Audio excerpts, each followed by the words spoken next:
That's the software ZIP Affinity, the pilot ZIP Affinity that we're implementing at the moment on Cesca. And this is actually a software that gives you one number, namely the binding affinity for biological host gas systems, yeah, between a protein and a ligand. Yeah, and so I structured as follows the talk. We first talk about the binding affinity estimation in general, and then about our ZIP Affinity, our model for binding affinities, and then a little about the workflow and demonstration. I guess I will not use the 30 minutes that I scheduled for me, maybe 15 or 20 or something. Good, so let's start with the binding affinity. So from a thermodynamic point of view, the binding affinity is actually this Gibbs energy over here, the free energy difference between the bound state, protein red and the ligand green, and the unbound state of the ligand. Yeah? That's the number that we want, actually, this value. And this means for our simulations that we will simulate the ligand once in the milieu of the protein, and once without protein, just in solvent, in water. Yeah? So these two systems need to be set up in order to, at least, yeah, there are other methods that do more even, but in our case it's these two systems that we will set up for simulation. So where do we need this for? There are many situations where you can imagine to need or use such a software. Once there are, for example, transformation products, yeah, if you want to do a risk assessment on all these transformation products, there are 30 or more known of this of the drug sulfamethoxazole, yeah, and all these transformation products are not undergoing a risk assessment indeed, and this can be quickly done by computational methods. In particular, if you do not have any binding assays of proteins that are available for laboratory experiments, or if the substances themselves are not, if there's not enough available of them for these experimental tests, then you can still do computer simulations if you just know the structure. Yeah, you've determined the structure by NMR methods or something, but you don't have enough to, or you have no chemical synthesis protocol in order to produce this ligand, so you have to do the simulations. Another field where this can be used is computational drug design, of course. Christoph Stein will later give a talk where we designed a drug in such a manner that it is just active in inflamed tissue. Yeah, we will talk about this later on. Yeah, so these at least are fields where we need this, these kind of in silico computational methods. Now. There's a variety of tools actually available, from fast but inaccurate tools up to like docking and QSAR methods, up to quantum chemical methods, of course. But these are too detailed and they would take too much time. You cannot simulate biological systems by quantum chemical methods. Actually, it's not reasonable. Instead, we use atomistic force field simulations. That is, we have we use a classical force field, yeah, which gives us the potential energy for a given state of the molecule. So given the coordinates, atomistic resolution of the molecule, we can compute the energy, the potential energy, as a sum of terms related to the bonds or the angles, bond angles, or dihedral angles within the molecule, so the rotation about bonds, and then some terms related to forces acting between atoms that are not bonded to each other, so they are maybe part of two different molecules or something. So the sum over all these terms gives a potential energy. Yeah, it's an additive force field potential. And if you calculate the partial derivatives of this potential energy with respect to the single coordinates, then we get the forces acting on the atoms. Yeah, and when we know once we know the forces, we know how the system might evolve. Yeah, so actually we just need an integrator, numerical integrator, yeah, just like velocity Vallée or something, in order to calculate new positions of atoms and new velocities. And then we do this step by step, iteratively, with a small time step in the order of femtosecond, actually, yeah, in order to produce such a time series of states of our system. Yeah, which is not pentane in our case, but usually a larger protein ligand system, yeah, with water molecules. Okay, two particular problems arise from this MD simulations, or make life hard if you want to do MD simulations. One is the so-called trapping effect. So when we consider pentane, the small molecule pentane again, and which has two major dihedral angles, and we plot these two dihedral angles against each other, we see the potential energy surface. Yeah, I guess many of you know already about the potential energy surface. But then there are 3 minima on the one dihedral angle and 3 on the other. We have 9 local minima, where the middle one is the deepest one. And typically such an MD simulation, or the state during MD simulation, tends to reside within a local minimum. It takes quite a long time until the system overcomes the energetic barriers and switches to another part of the conformational space. Yeah? So what we observe is changes between two states of a dihedral angle, for example, are very rare events. Yeah? You simulate a long time, and once you see a switch in one dihedral angle. And large conformational changes of molecule are even rarer, yeah? So you'll never observe that. And this is actually the next problem, which is connected to this one. If you want to simulate ligand binding or protein folding or something like that, and you do these 1 femtosecond time steps in between, you will simulate like thousands of years in order to see the, roughly spoken, thousands of years to see the effect, the process of ligand binding, for example. As a consequence, we will not simulate the entire process, but just the end states. Bound state and the unbound state of the ligand. So let's go to the CIP affinity model directly now. The first idea is to decompose the space of binding modes. So, okay, you can take a ligand molecule, put it into a protein and just simulate it, yeah? But you will never observe rotational changes of the ligand at the binding site. Never, ever, actually, yeah? You could simulate hundreds and thousands of years for that. It will not work, yeah? So you have to decompose the space, and I just took the brute force way, yeah? I take the ligand and produce 60 different orientations at the binding site according to the icosahedron symmetry. Yeah? Using this resolution, I can be sure that the true binding mode, probably known from experiment by X-ray crystallography or something, is far less than 72 degrees away from its next out of the set of 60 binding modes. So I'm very close to the true binding mode. That's actually the point. Of course, if there are symmetries and within the molecule, you can refuse a couple of these, or let's say half of these orientations, which reduces the demand, the computational demand, of course, again, yeah? Okay, this is the bound side. Having simulated 60 times a bound system with different orientations, I would choose the most favorable one, the one with the lowest average interaction energy, I would say, between protein and ligand, as the bound system. On the other side, I just simulate the ligand once in water. So I got two systems, the two end states, as I said, and from these I can derive averages of energies for both parts, and then in the end I need these differences of these averages for further calculation of binding affinities. But yeah. Okay, so these energies that you see here are electronic interaction energies, yeah, between partially charged atoms, or van der Waals energies between atoms. Yeah? These are the typical interaction energy terms of an atomistic force field. Okay, so let's get to the first protein that I applied this model to, which was the estrogen alpha receptor. And we know from thermodynamics that the free energy of binding, the Gibbs energy, is composed of an enthalpic term and an entropic term. And there is a nice model, atomistic approach to binding affinities developed and presented in the 90s already by Ekvist, which is the so-called linear interaction energy method. So having simulated these energy terms, electric and van der Waals energy terms, one is able to predict the Gibbs energy by a linear combination of these two terms. Yeah, using these weights x1, x2, which need to be determined usually empirically. Yeah. Okay, so what I did was an extension, extending this model by two further components. So I also taken into addition the ligand's potential energy or strain energy difference between unbound and bound, and the entropy, the conformational entropy of the ligand. I'll tell a little more about this later on, how to calculate the conformational entropy. So that was the first extension, and the second one is taking into account additionally two QSAR structural parameters, which we would know from QSAR methods, for example. So actually this is a hybrid method between a combination of the linear interaction energy model and the QSAR parameters. Yeah, good.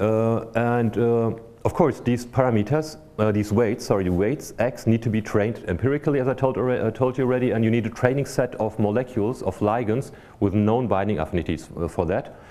And there were at least 30 available for the estrogen receptor alpha, which I put together, and then you construct a linear equation of systems, a system of linear equations for each of these ligands, where you have simulation data on the right side and the experimental, the known binding affinity on the left side, and then I fit these weights x by a simple least squares method. Yeah. So now we got actually altogether, in order to predict binding affinities for new compounds. And if we compare these binding affinity models that I extended, that are constructed by extension of the original linear interaction energy methods, then you'll see that the correlation with experimental results of the binding affinities, which is sketched over here, is far better than the original, from the original method. Yeah? You can really increase this significantly by taking into account 2 more parameters, or even more, 4 more parameters. Yeah? This holds for the fitting process as well as for the cross-validation process. Yeah? So, and compared to other standard methods like this implicit solvent Poisson-Boltzmann method, yeah, solvent area method, and the docking method, the typical one, a popular one that is known as autodock Wiener, which really achieved reverse value. So all atomistic methods, taken into account the solvent explicitly, produce the best results. Yeah? And I think this one, the LEA form, the 4-parameter model with the entropic term and the straight energy of the ligand addition, is what we're actually trying to implement now on Cesca. Yeah? So it's not the 6-parameter model which achieved the best results, because we there have non-thermodynamic contributions. We have to see which one is really chosen for the website later on. Okay. Then another point is you don't only want to have the binding affinities, you also want to know what's the binding mode. How does the ligand lie within at the binding site? Yeah? And this needs to be confirmed as well and checked against the known structures. These 7 candidates, so from a training set of 31 compounds, 6 or 7 were available in a database of crystal structures of protein ligand systems. So from there we know once the binding site, we have to know where the binding site is, where we put the ligand. And we also know the binding mode, so we can use this for comparison purposes, and most of the ligand binding modes were predicted correctly. Yeah? Just this most flexible one, which is tamoxifen, yeah, was predicted a little wrong. Yeah? This guy is lying over here rather than looking up. Yeah? Okay. But all the method is useful and produces correct or good results, actually. Not always correct, but sufficient. So the conformational entropy that I was talking about was calculated using Monte Carlo method, developed by Markus Weber a couple of years ago. So once you have your time series of the unbound or bound system, you choose a couple of reference states with average energy, and in addition you derive a cutoff value from standard deviations of the atomic coordinates during time, yeah, over time. Once you got these 2 guys, you can count the number of states within your time series that lie within the cutoff. And this number of states within the cutoff will, of course, vary for the 60 bound simulations, or in particular for the unbound simulation, where you have, of course, more, the coordinates are more spread. So the time steps are more spread. We have a higher variance in the coordinates in the unbound case, because you do not have this entropic loss upon binding. So the bind case always has less entropy, yeah, conformational entropy. So that's it. It's all about the variance over here, and the entropy itself can then be derived from the number of states within the from the fraction of states within this cutoff value. Yeah. Okay. Now there might be situations where you do not have a training set of ligands with known binding affinities, where you still want to make a use of the advantages of an atomistic model. Yeah, and then, for this case, we slightly modified our model, so we don't have these weights x, which need to be trained by using a training set. But instead, if we don't have that, we can still compare compounds. So we can make relative statements about binding affinities just by comparing the values from the simulations between 2 compounds. We have done this in order to prioritize all the transformation products of the bacterial antibiotic SMZ, yeah, which was sulfa methoxazole, I think. And we tried this. We simulated all of them against an enzyme, bacterial enzyme from 5 different species, yeah, we were able to categorize, to prioritize these transformation products for further analysis in laboratories, yeah. For example, this guy, which is red, yeah, which has presumably a higher affinity than the mother substance itself, was indeed confirmed by laboratory.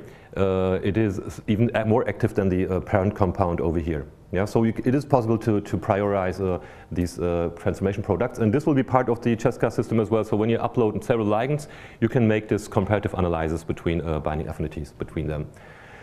Last application that might be possible that we did a couple of years ago with the same approach actually was predicting the chromatographic elution order, for example for the flame retardant hexabromocyclododecane, of which at least these 6 stereoisomers exist. They are very similar, yeah. They consist of the same atoms, these 6 guys over here, exactly the same set of atoms. They're very similar in structure. That makes it particularly hard to predict the binding, the elution order, and we had some reference values from the laboratory. This is the chromatogram.